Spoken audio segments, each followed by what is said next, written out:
Olá pessoal, tudo bem? Bem-vindos de volta.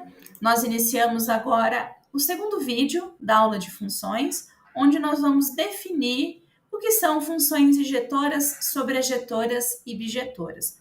Nós vamos iniciar trabalhando com um conceito visual, para depois explorar alguns exemplos mais algébricos, com contas, combinado? Vamos observar aqui, ó. A função injetora, nós vamos observar sempre o domínio. Então, é o conjunto de onde a função sai, certo? Todos esses 4 exemplos são funções. Eu tenho a definição correta de funções. Se você precisar, pausa o vídeo para conferir. Lembra que funções, todo mundo do domínio tem que ir para um elemento do contradomínio e não pode ter repetição, né? Eu não posso ter esse número 2, por exemplo, sendo levado para 2 itens. Então, é uma setinha só que sai de cada elemento, ok? Se precisar, pausa o vídeo para voltar. O que a gente observa? Ó, aqui, o número 1 elevado numa letra diferente, o 2 numa outra letra e o 3 numa outra letra. O que não acontece nesse segundo. Percebe que esses dois elementos, eles são levados no mesmo cara? Certo? Aqui, nesse terceiro exemplo, acontece a mesma coisa, ó. O 2 e o 3 são levados no 8. Essa repetição não acontece nessa relação, ó. Cada elemento é levado num cara separado e nem nessa. Cada elemento é levado num outro separado. Então, essa característica de elementos não serem elevados no mesmo, né? Não haver repetição, é o que caracteriza uma função ser injetora, tá? Então, essa primeira e a última representam funções injetoras. Elementos diferentes são levados em outros elementos diferentes, tá? Não existe 2 ou mais valores sendo relacionados com o mesmo cara, tá bom? Então, enquanto a gente olha na função injetora, a gente olha aqui, ó, no domínio, para ver se o pessoal está saindo e indo para o mesmo ou separado. A função sobrejetora, a gente vai olhar no contradomínio, que são os conjuntos onde a função chega, tá? Então, a gente vai olhar esses contradomínios aqui. Quando a gente olha esse primeiro exemplo, percebe que a imagem é esse conjunto aqui, ó. Ficou sobrando o C. Aqui, no segundo exemplo, a imagem são essas duas bolinhas. Ficaram sobrando essa bolinha aqui. Aqui, a imagem, ó, é exatamente todo o conjunto B. E nessa última também. A imagem é todo o conjunto B. Percebe que existe uma diferença?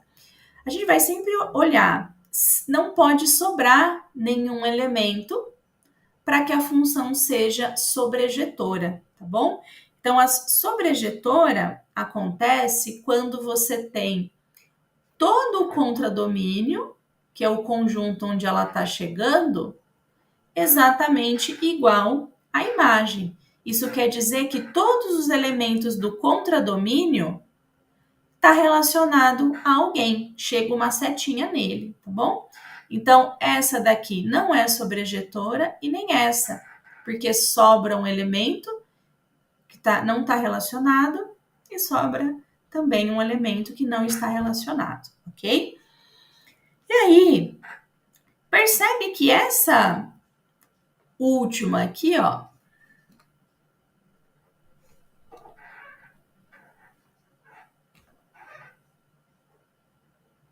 percebe que essa última aqui, ela foi circulada tanto como injetora, então ela era injetora, e também sobrejetora.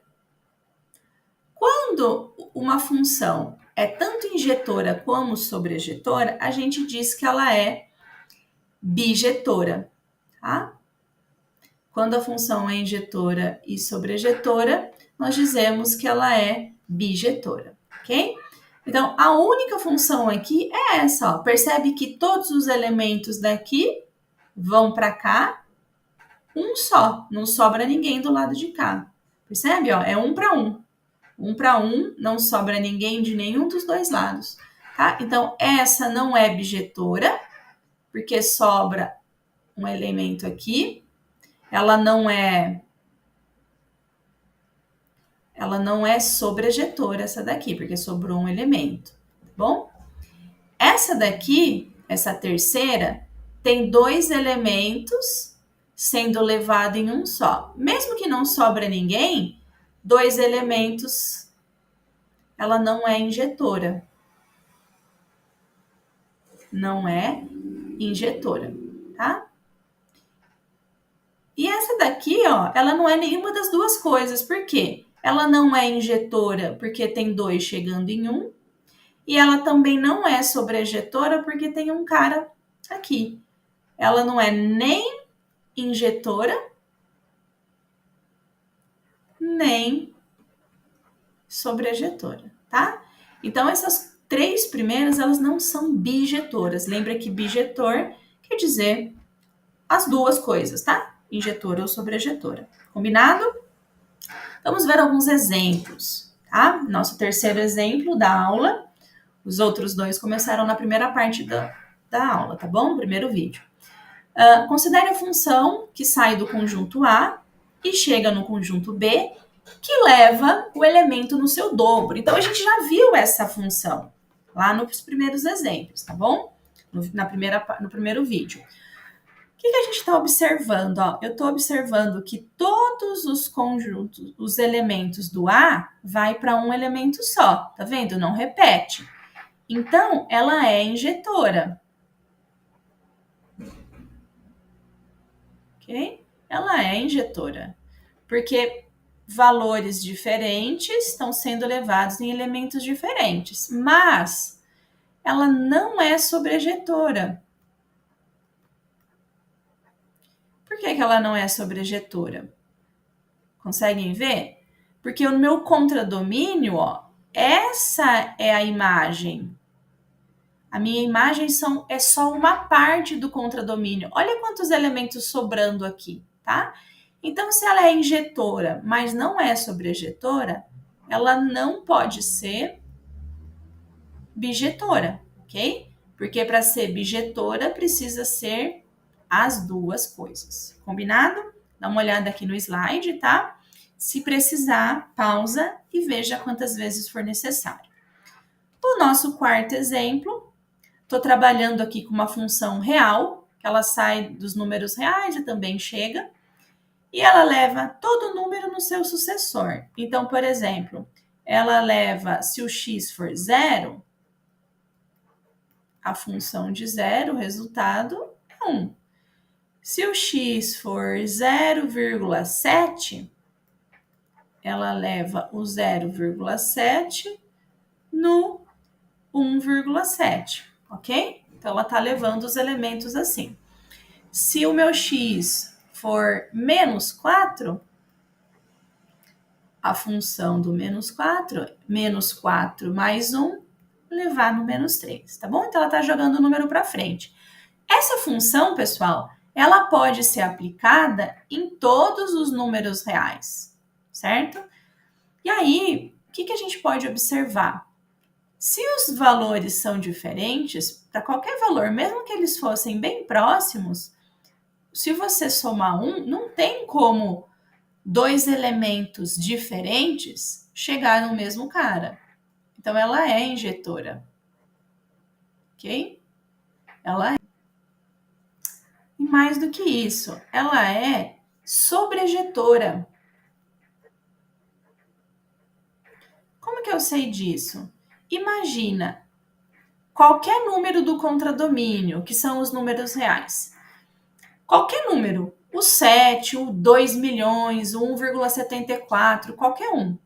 Você sempre consegue, se você pegar esse número, você tem sempre alguém que foi elevado nele, não tem? Então, por exemplo, você imagina que o número 7.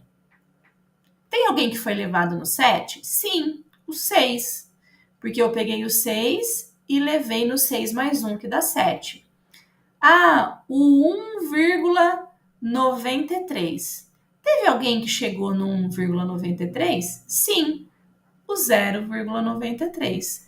Se você proceder com esse raciocínio, você consegue ver que todo número, se você subtrair 1, a gente sempre consegue voltar neste elemento, tá? Então, a gente tem que ela é sobrejetora. Se ela faz as duas coisas, ela é bijetora, ok? Aqui, pessoal, temos alguns exercícios, tá? Sobre essa etapa de função injetora, sobrejetora e bijetora. Novamente, você não precisa entregar o exercício, você deve resolver no caderno para praticar e tirar dúvidas, se for necessário, ok?